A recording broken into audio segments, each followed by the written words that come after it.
11ই ফেব্রুয়ারি বুধবার একটা প্রস্তাব ছিল যে যাতে সাধারণ ছুটি ঘোষণা করা হয়। গতকাল চিফ অ্যাডভাইজারের নেতৃত্বে একটা হাই প্রোফাইল মিটিং হয়েছিল ইলেকশনের প্রিপারেশন, ইলেকশনের সময় সিকিউরিটি ইস্যুগুলো নিয়ে খুব বড় একটা মিটিং। সেখানে বেশ কয়েকজন অ্যাডভাইজার ছিলেন, 3 বাহিনীর প্রধান ছিলেন, বিভিন্ন বাহিনীর প্রধান, বিভিন্ন সিকিউরিটি এজেন্সি এবং ল এনফোর্সিং এজেন্সির প্রধানরা ছিলেন। তো ওই মিটিংয়ে একটা প্রস্তাব ছিল যে 11ই ফেব্রুয়ারি বুধবার একটা প্রস্তাব ছিল যে যাতে সাধারণ ছুটি ঘোষণা করা হয়।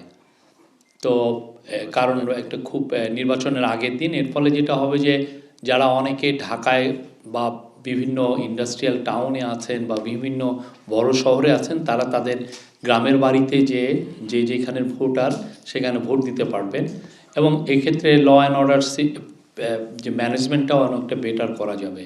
তো আজকে এই ক্যাবিনেটের উইকলি মিটিং হয়েছে চিফ অ্যাডভাইজারের নেতৃত্বে।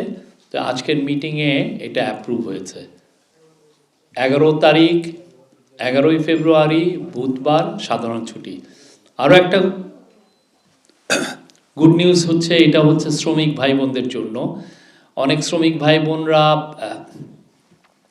বিভিন্ন শিল্পাঞ্চলে কাজ করেন। তো শিল্পাঞ্চলের শ্রমিক ভাই বোনদের জন্য এই ছুটিটা হবে 2 দিন। মঙ্গলবার শিল্পাঞ্চলের শুধুমাত্র শ্রমিক ভাই বোনদের জন্য, কলকারখানা 2 দিন বন্ধ থাকবে। তো এই হচ্ছে আপনার, এটার উপরে একটা অফিসিয়াল অর্ডার খুব শীঘ্রই আসবে, আপনারা এটা পাবেন। তো আমি বলছি তাহলে মোট ছুটি হচ্ছে আসলে 3 দিন।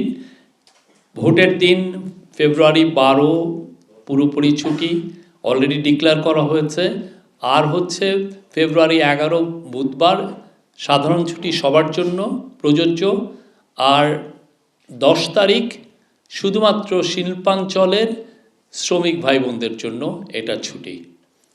এটা ছিল আজকের ক্যাবিনেটের ডিসিশন।